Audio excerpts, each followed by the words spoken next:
Besides the whiskey, I think will require a little respect. I'm Captain Augustus McCrae.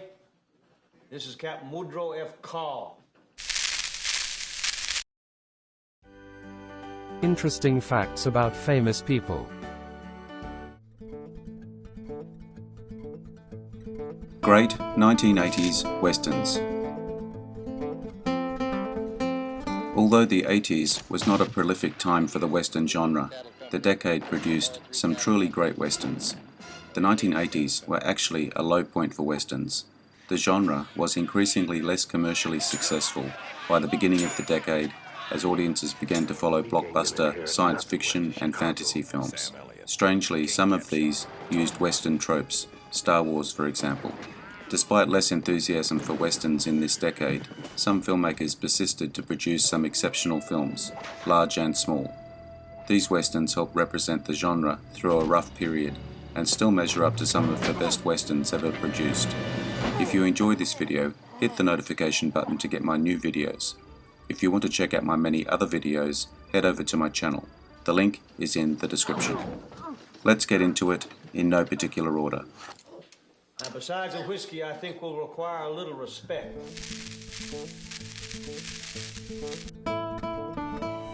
Heaven's Gate, 1980. When Heaven's Gate was released, it was a flop at the box office. Michael Cimino's follow-up to The Deer Hunter ran over budget and was criticised by critics as a disaster. Many blamed the film for dismantling both the new Hollywood movement of the 1970s and the Western genre itself. Heaven's Gate is now viewed by critics as one of the best Westerns of the decade, starring Chris Christopherson as a sheriff who helps defend a group of immigrant settlers against a cattle association intent on removing them by force. Cimino's epic has a running time of over 3.5 hours. Despite its troubled history, is one of the most grandiose efforts ever put on film. Tom Horn, 1980. Steve McQueen made a career of playing anti-heroes, and one of the most interesting is his role in Tom Horn. Based on the writings of the real-life Horn, a scout and hired vigilante in the Old West.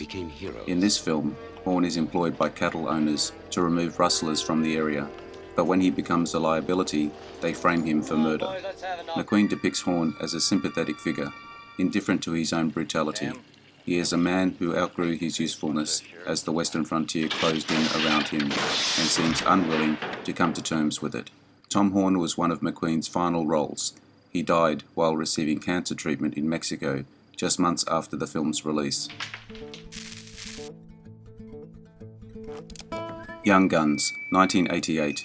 This action-heavy film follows the exploits of Billy the Kid, Emilio Estevez, and his gang during the Lincoln County War in the New Mexico Territory in the 1870s. Referred to as a Brat Pack Western, Young Guns stars some of the most famous up-and-coming 80s actors, including Emilio Estevez, Lou Diamond Phillips, Kiefer Sutherland, and Charlie Sheen, propelled by a camaraderie between the actors and a modern score that made it popular with younger audiences.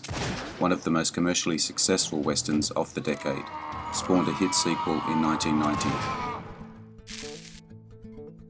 The Long Riders, 1980. The Long Riders is about the rise and fall of the James Younger Gang in post-Civil War Missouri.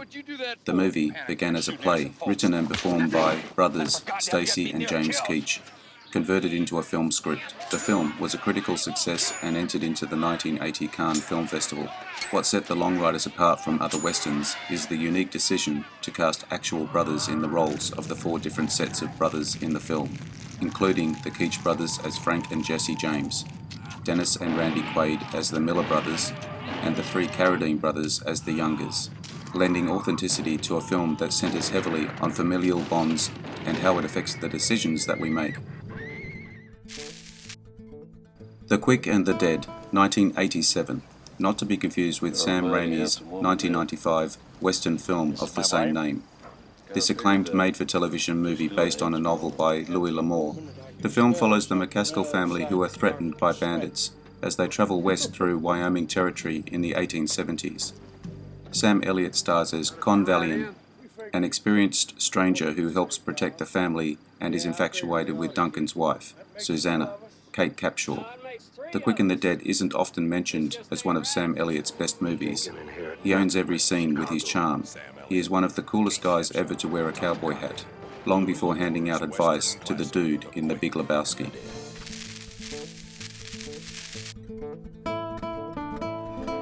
Silverado, 1985. One of the finest examples of a 1980s Western, the tale of four men who start up a friendship and find trouble in the title town. This film features an ensemble cast including Kevin Kline, Danny Glover, Kevin Costner, Scott Glenn, Jeff Goldblum, Rosanna Arquette, Brian Dennehy and John Cleese.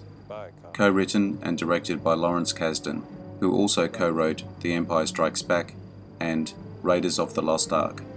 Like these previous films, Silverado is a fun and intelligent ride and features one of the greatest collections of characters ever to come together in a Western.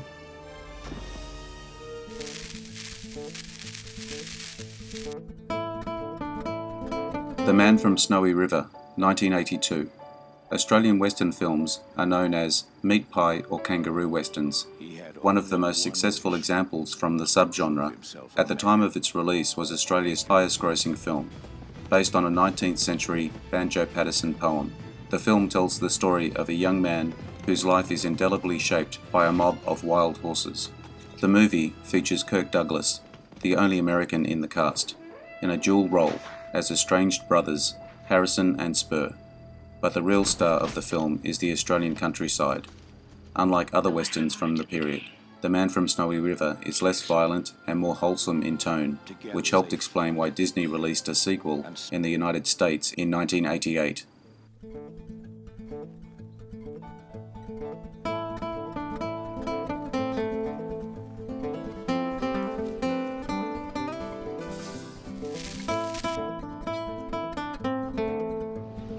Pale Rider, 1985. One of the actors most associated with the Western genre is Clint Eastwood. From early collaborations with Sergio Leone via a series of 70s classics like The Outlaw Josie Wales and culminating in his masterpiece Unforgiven, Eastwood devoted much of his life portraying the Old West on film. In the 1980s, Eastwood's best contribution to the Western movie genre was undoubtedly Pale Rider. Eastwood produced, directed and starred in the film as the Preacher, an apparition-like figure who protects a group of prospectors from a mining company's violent intimidation, a modern reworking of George Stevens' classic Shane, but with the quiet, hard-edged approach that Eastwood made famous. The film's success proved that the revisionist style of westerns he popularized in previous decades could continue to be commercially viable in the 80s.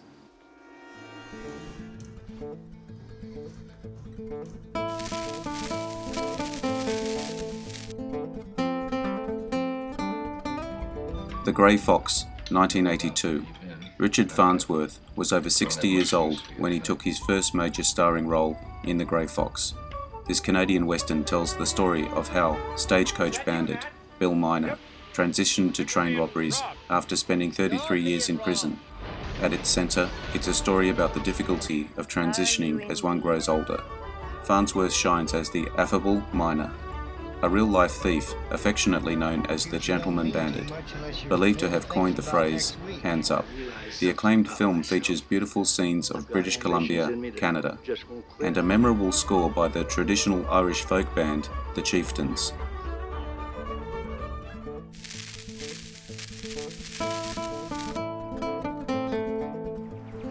Lonesome Dove, 1989. As Heaven's Gate was accused of killing the Western genre in the 80s, Lonesome Dove was given credit for reviving it in the 90s. The popular miniseries is based on Larry McMurtry's Pulitzer Prize-winning novel, starring Robert Duvall and Tommy Lee Jones as former Texas Rangers who decide to lead a cattle drive to unsettled Montana. Over 6 hours and 4 nights, this epic Western miniseries captured the hearts of viewers with a mix of adventure, romance, triumph and tragedy. In the wake of Lonesome Dove's success, the Western genre experienced a resurgence of popularity in the early 90s with a wave of high-profile releases, including Dances with Wolves, Tombstone, and Unforgiven. I'm Captain Augustus McCrae. This is Captain Woodrow F. Call.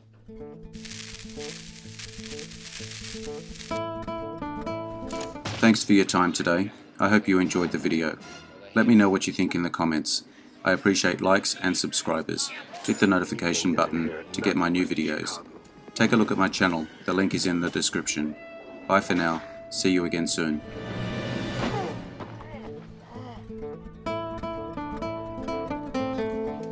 besides the whiskey, I think will require a little respect. Interesting facts about famous people.